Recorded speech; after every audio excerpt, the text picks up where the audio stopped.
Hello and welcome. This is Martin of Project Sam, and you are looking at our first in-depth video for Pandora, the fourth installment in our long-running Synphobia series.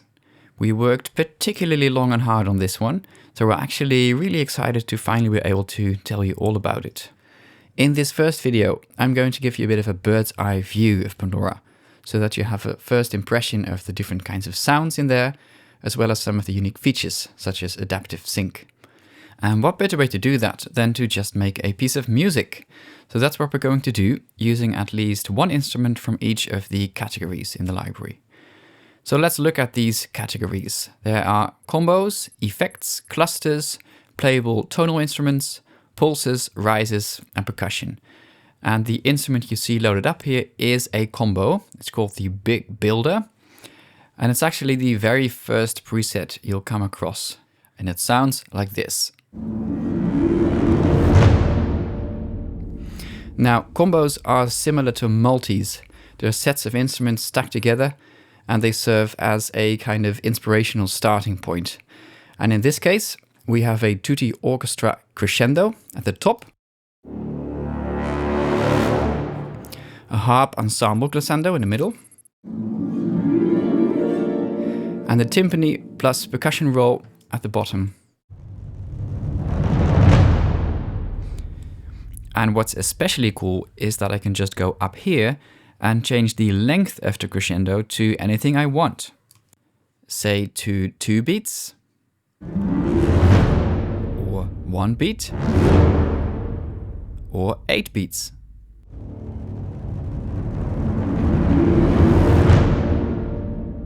Now, this is one of Pandora's, I would say, coolest features, and we call it adaptive sync. What we did is record lots and lots of crescendos, rolls, rises, swells in all sorts of lengths. And in short, adaptive sync allows you to very quickly match them up with your music. There will be a separate dedicated video that will focus only on adaptive sync. For this video, I'm going to set the sync mode to downbeat and start recording. And syncing to the downbeat means that the crescendo will always hit the first beat of the next bar, regardless of when I actually start a note. And well, that feels almost like magic. Let me show you. The current tempo is 130, and we're in 4/4, and let's record a note. There you go. I didn't have to select any lengths, it automatically synced to the next bar for me. Now, for this piece, I actually want it to be in 5/4 and a tempo of 140. There, still syncs. Very nice. So that's our little intro. Let's move on to the next instrument. I am going to jump around a bit in the categories so that it makes more sense for the order of tracks we're recording. And let's go into the pulses folder now. As you can see, there are cluster pulses and tonal pulses in Pandora. They're both really useful. And let's pick the cluster pulses for the mid strings now. Each key in the blue and yellow regions down here has a different cluster mapped, like so.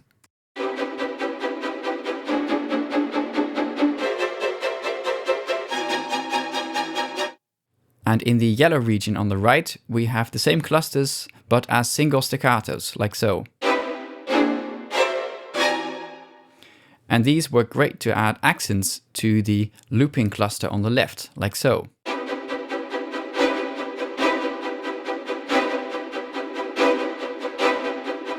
The pulses also have mod wheel control for the dynamics.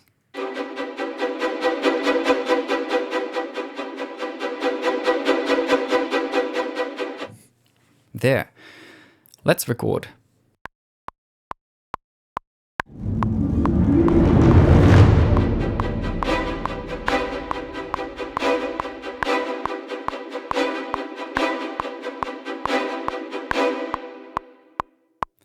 Very nice. Let's move on. For track 3, let's pick something from the tonal folder. This category is quite large, as you can see. It covers brass, strings, winds, tutti orchestra, and a few extras such as a harp ensemble and low piano. Let's pick the tutti orchestra short for this track. which sounds like this.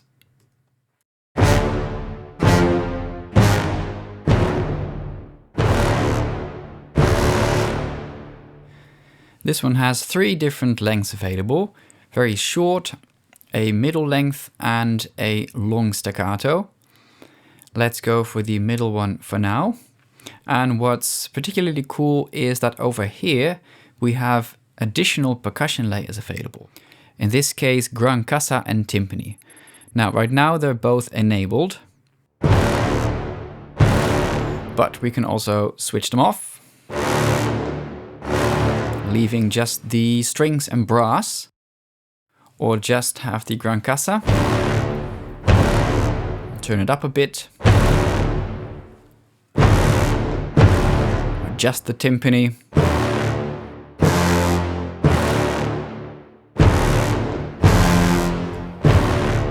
It's pretty cool. The whole instrument becomes a lot more flexible this way. There are also key switches assigned by default, which you can also change to MIDI CC if you prefer that.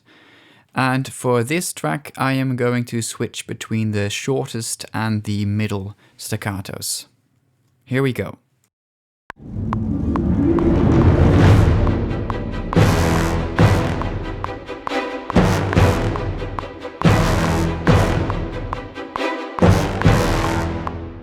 Sounding good.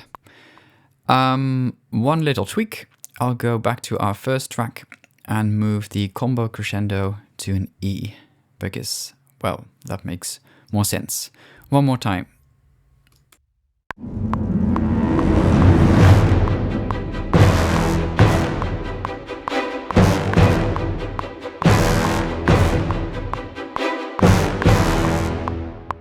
Okay, for track 4, let's move to the percussion folder. There's quite some nice stuff here. And one of my personal favorites is the Tutti Percussion All Drums Only Hits. This one features all the drums, including the timpani set, all stacked together, and that sounds pretty cool.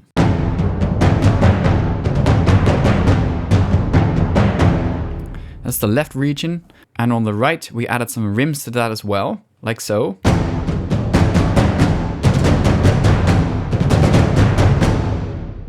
Oh yes. Let's record.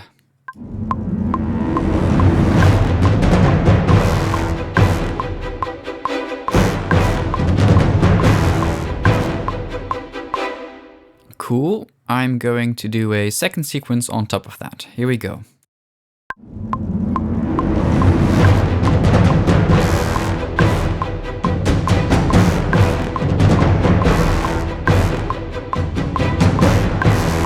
Can you tell why this is my favorite percussion patch? I hope so. That went quite well, but I think we can still benefit from some quantization here. Oh, this note should not be here anyway. And let's just quantize the others to 16ths. Nice and easy. Testing.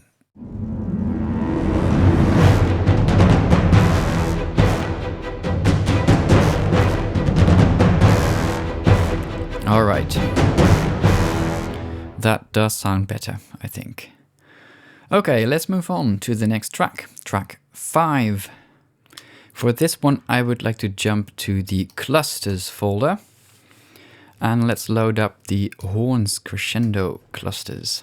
And again, each key within a region has a different cluster mapped, going up in pitch.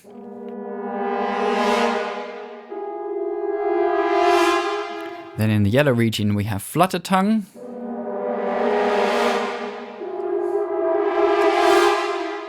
And all the way on the right we have an extra set of soft sustained clusters. And these are useful in case you want to, say, delay your crescendo or extend your diminuendo. Now for our track, let's change the crescendo length to 2 beats. Again, this is using the adaptive sync feature. And before we record, let's take a look at the mic options in Pandora. By default, all instruments load with the mix mic enabled. And the mix mic is an audio mix down of a nice cinematic balance between the 4 individual mic channels. Let me show you the difference between each mic. So that would be the mix mic. Let's go to the close mic. Stage. Far. And finally, wide. For this track, let's just keep the wide mic enabled and record. I'm going to play a cluster crescendo into every other bar.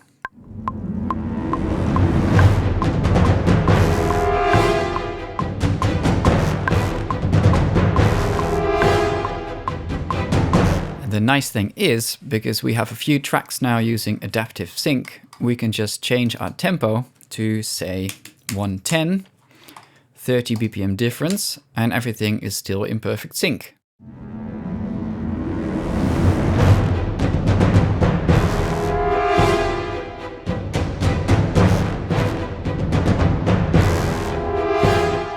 There you go. That is pretty useful. Okay. Back to 140 and let's move on to track 6. I'm going to revisit the pulses folder and this time load one of the crescendo pulses instead. These work really well in combination with the repeating pulses that we used earlier on track 2. This one was recorded with horns and trombones in 3 different lengths. It sounds like so.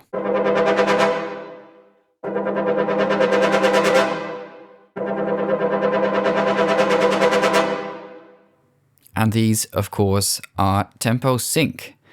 And they work really well as intros or outros, or more generally speaking, to add some nice accents to your music. So let's use them.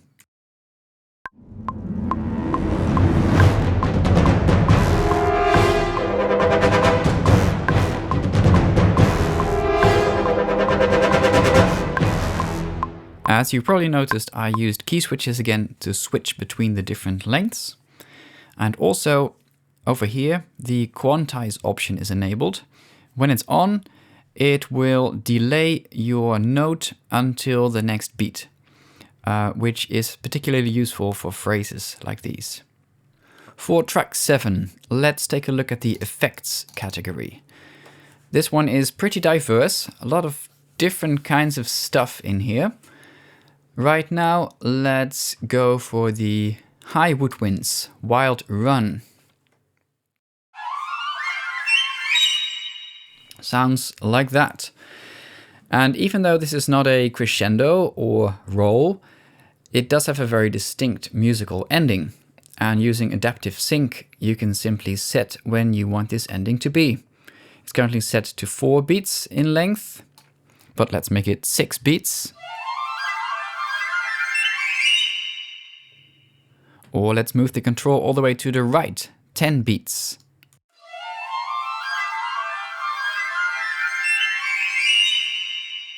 And as you can see, the color of the control changes to orange now. This means that you're going beyond the length that we recorded and that the engine will time stretch to still match the length you want. Right now, I'd just like to sync the downbeat once again. Make some space and record a nice woodwind run into bar 6, but let's start from the top.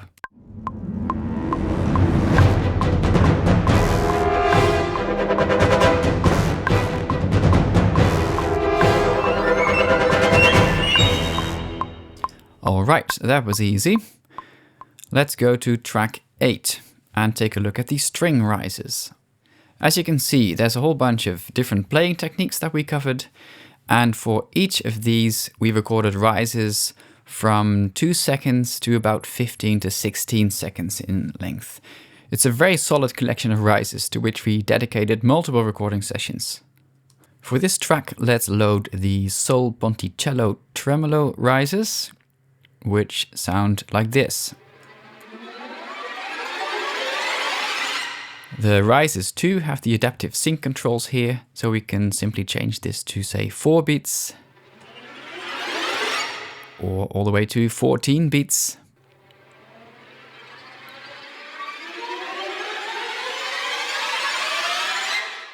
Works every time. And for the rises, here we have the stutter effect featured, which is such a typical trailer-esque effect that we wanted to give you quick access to it. Sounds like this.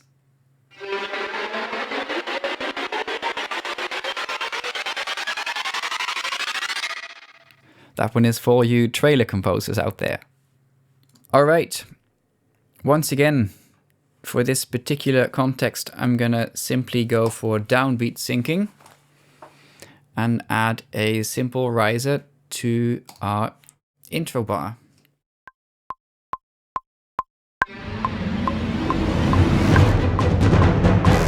Very nice. Alright, we've now used at least one instrument from each of the categories here, but there is more to Pandora than meets the eye. Before we round off this video, there's one more thing I wanted to show you. And for that, we'll be going back into the percussion folder and we'll load up the timpani effects collection. Now, if I press a key, you will see that we have a nice waveform display on the left here. This is what we call sound design mode, which is available for most of the instruments in the library. And what you can do here is change the start position of the sample, for example.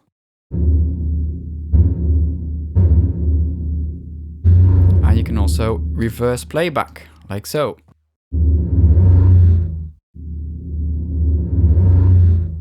Another thing you can do in sound design mode is time stretch manually, using this control right here. So let's slow down this sample significantly.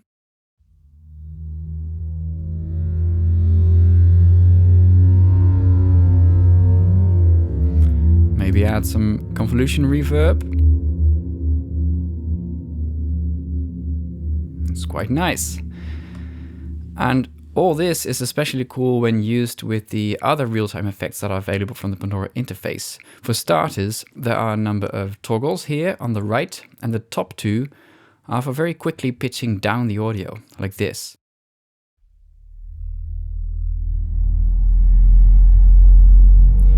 It's a very simple trick, but it's actually very effective.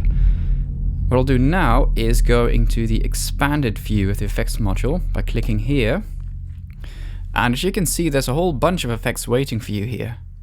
So, for example, let's enable the pitch envelope.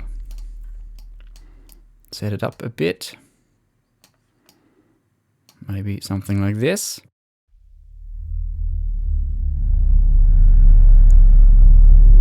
Quite ominous, I would say. And maybe enable the screamer, which is like a subtle form of distortion.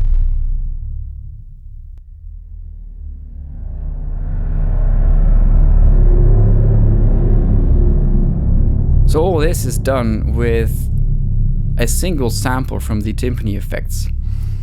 So sound design mode adds a lot of value to what is already a really large 140 gigabyte sample pool. You can really turn the orchestral sounds upside down, and it works especially well for creating nice dark textures and soundscapes, say for sci-fi or horror. Also, for most of the instruments we've created a number of so-called snapshots. And these are cool presets that use the entire range of effects that are available. And I would like to show you one example. Quit this one and go to the effects category, load up horns and trombones suspense bends. And this is what the instrument sounds like in its original form. If we now go into the snapshots, and I load the snapshot hell from above, and I press the same key,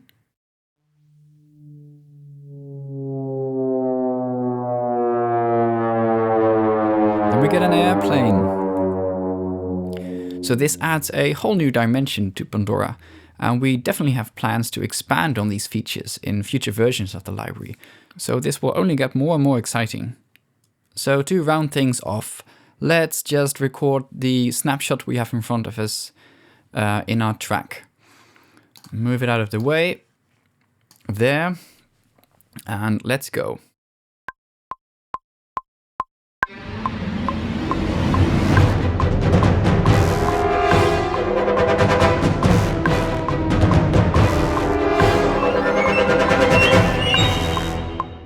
Well, what do you know? It ended exactly on the right note. That was a coincidence. And that rounds it up for this first overview video of Pandora. We hope you enjoyed it.